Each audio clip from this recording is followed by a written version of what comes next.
wanna be the best in the game, invest in my name, check no restraints, I'm obsessed with the pain. I ingest, I retain, assess and I change, possessed by the thought I'll be free one day from society's restraints, money, clout and fame, mud, disease, a plague we all love to hate. What's up, guys? It's Intense Investor here, coming at you yet again for another episode on my YouTube channel. Hope you're all doing well. Be sure to like, subscribe to the channel, hit the notification bell. Also follow me on Twitter. Tonight, I want to talk about the recent Yieldnodes audit that went very well over in Malta at the Descenemy satellite office that they got over there. So yeah, everything went really well. Mainly, I just want to talk about the sustainability of Yieldnodes and does it really have a future? Let's find out. So guys, as it stands at the moment, I've got about 7,085 euros masternoded into Yieldnodes. I did withdraw a little bit here lately because I wanted to invest in some other projects and take a little out to do some stuff for house renovation, some stuff like that. But Yieldnodes has performed really well for the month of July. First week of July, 1.3% profit. The second week had a 1% profit. And the third week had an even better profit than the first 2 weeks at 1.5%, which is absolutely insane given the market, the bear market we've been in. Cryptos went from a 3 trillion market cap back at the end of last year down to 1 trillion market cap now. And just finding a good project to invest in, there really ain't hardly any. EMP Finance, I got big hopes for that one. I'm in LIBERA Finance, that's a good one. And then this one, and then my other node plays. I got my Gala node, my pre-search node. I'm in Trava Finance. I have some NFTs. I bought a couple music nodes on Gala, one film node. Those really ain't started running yet. And I got some playable nodes, which I got high hopes for that one as well. And then my San Vegas, Slotty, and Sherbet NFTs. Rebel Bytes is another one too. So those really haven't kicked off yet to where I'm seeing the passive income. Some of those ecosystems are still being developed. But Yieldnodes, I think, has been probably my best investment. And I've been in Yieldnodes since the end of 2020, like October 2020. So I've been in it a lot longer than a lot of people have. A lot of people just got into it at the end of 2021, early 2022.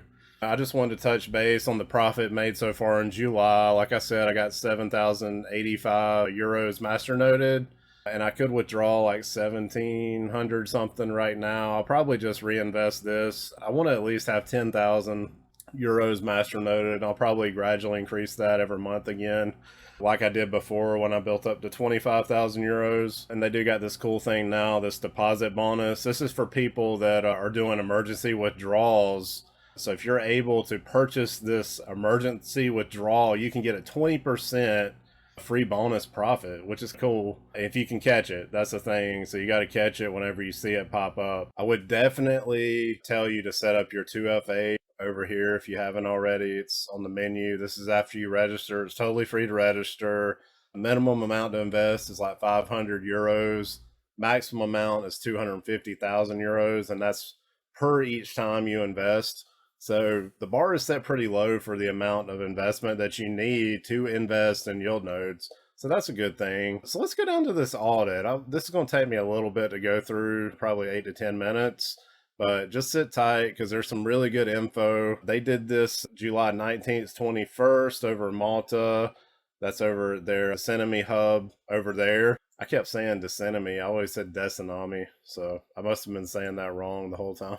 But anyway, it just goes over here and it just goes into some detail, just saying Yieldnodes Descenemy assets are currently over collateralized by more than 30%. This means the value of the coins held exceeds all their liabilities. This is a lot different than programs like Celsius and Voyager, which were over leveraged. They had taken loans from Three Arrows Capital. Then they loaned that money out. And then when the market crashed, they couldn't keep paying out because they were literally paying off money that they had borrowed. So they really didn't have the money, but this is different. This means they actually have 30% more money than all their liabilities. So that's pretty cool to see. That means they could make it quite a couple more months, even if BTC were to go down a little bit further.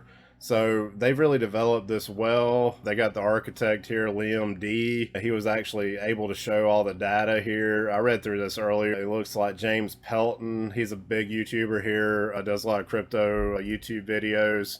He actually suggested viewing all the positions that they had on their Excel sheet for every position directly linked to the wallets and exchange accounts. They went through it. There was 10 auditors involved in this from various locations in the world. They didn't receive any payment. They had to pay for their own travel expenses. That was pretty cool to see. Connections between the auditors, James Pelton and Chris McCauley. Chris McCauley's another pretty big YouTuber.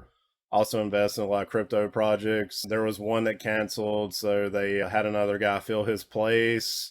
But yeah, from what they saw, everything looked really good. I'm going to click this video and play it. You can click it on the site too, but you can get an idea of how nice the site, their location, their demi hub in Malta actually looks.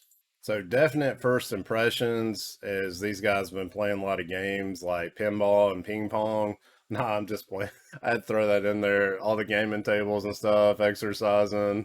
So what are these guys doing? Are they working? Yeah, of course they're working, but they got a lot of curricular activities that they can do while they're working or taking a break or whatever. If they won't take a break, they can exercise, play a game. Yeah, that's pretty much it as far as their office goes. So good to see that. It looks like a pretty new location. Like they had just moved in. I saw a lot of boxes and stuff sitting there. They're probably going to keep growing, getting bigger. Sounds like they're handling their finances well. These are the auditors. I'm just going to go through these really quick. I know it's boring me reading all this stuff. You can register. You can read this info. I do got a link if you want to register for Yieldnodes. It's totally free. It gives you a chance to go on the dashboard, look at everything. This guy's Adrian Edward Steven. He's in Johannesburg, Africa. Full-time crypto enthusiast since 2013. Yeah, he just goes in a little bit of a detail there. Bo Larson. I don't know how to say his other name there. But he's look like a YouTuber. He's got a website, High Tech Investments, a Poppy Tide, UK civil servant for 10 years. The role covers data quality, risk management, internal investigations. I have a keen interest in all things crypto and have held various cryptocurrencies since 2016. So she's been in it for a while. And you can always click on their statements, their download signed agreements where they signed off on what they saw, yield nodes, and everything was good to go. That's a legal thing. That way they can't come back to sue the enemy probably. Liam Dyson, he's a leader of Yieldnodes Facebook group. James Pelton, I mentioned him, big YouTube. Really good dude too, just a great guy in general. That's his YouTube and Twitter if you want to subscribe to him. He didn't really say much about it, just he loved meeting with the team in Malta this week. One thing you can say is extreme confidence that the team does not have any malicious intent and is truly looking out for investors' best interest. I can't give financial advice, but I feel that Yieldnodes is one of my best investments. I feel the same way. Like I just said, I've been in it since October 2020. Definitely one of it is my best investment. It's did the best for me over the past almost 2 years now. And then Joseph here, I'm not going to butcher his last name, philanthropist and business career, public speaking, wellness, financial advisor, and life coach. Joseph has developed a unique approach to business, wellness, investor and performance optimization. So he's been doing this 30 years. He's got blackbookcrypto.com link there. Chris McCauley, another good guy, YouTuber. Don't know him. Does a lot of crypto content. Pretty well known in the space. But like he said, the team has decades of combined experience, and I'm excited to see what this team can accomplish. Yeah, I feel exactly the same way.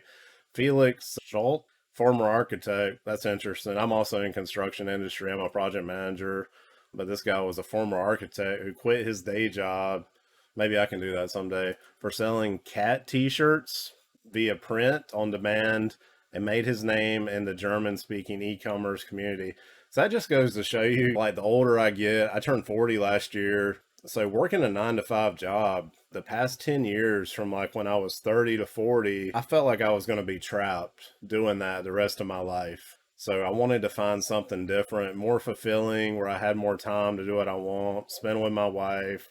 Don't have any kids, but me and her, we could spend more time together, travel, do things I need to do around the house, renovations. I just need more time sometimes. And time is like really the most precious resource. And you start realizing that the older you get, and you will too. If you're younger and you're 20 something, you'll think like, I have all this time in the world, but you really don't. Life is really short. you really have to take advantage of the moment. You have to seize the day, they say. But yeah, it's just working that 9 to 5, the grind. It's really not for everybody. And the more I did it too, I started to realize it wasn't really for me, even though I'm still working a 9 to 5 job. That's when I started getting into crypto at the end of 2020. I had been invested in stocks and real estate before that, but the returns were like nothing like crypto. And everybody says the same thing, like crypto returns are so massive, right? So that's why a lot of people get into it. So now's the time to get into projects, especially if they're good projects, because those projects are going to really rise in price when we start that curve up to the next bull market, bull cycle. So that's definitely something you need to think about. I wish I could have got in earlier in 2020 instead of the end of 2020, but I made some huge gains, especially on Matic, Cardano, Harmony One, and there was even a couple like meme coins. I put a couple thousand in, it went up to 70,000 or something, which is crazy. Anything's like really possible in crypto, but just be careful. I've become more careful the longer I've been in it because there is a lot of scams and a lot of programs are not legit. Probably only 0.1% of programs in crypto or projects are legit. So always keep that in mind. Follow your gut too. If you think it's a scam, it probably is. Or if it sounds too good to be true, it probably is. A lot of people thought about Yieldnodes, but the more people investigate it and look into it, the more they're starting to see Yieldnodes is for real. That's really all I got for now. Like I said, I got a link in the description. I just want to go over this audit here. This is not financial advice. I always got to say that. It's really my opinion and what I'm trying to accomplish in my own journey. Everybody's got their own journey. Check it out. It's a great program, great project. There's a great team behind it. Like I said, I've been in it since October 2020. That's almost 2 years. All the other programs have fallen by the wayside that I was in. So check it out, and I'll talk to you guys later. Thank you.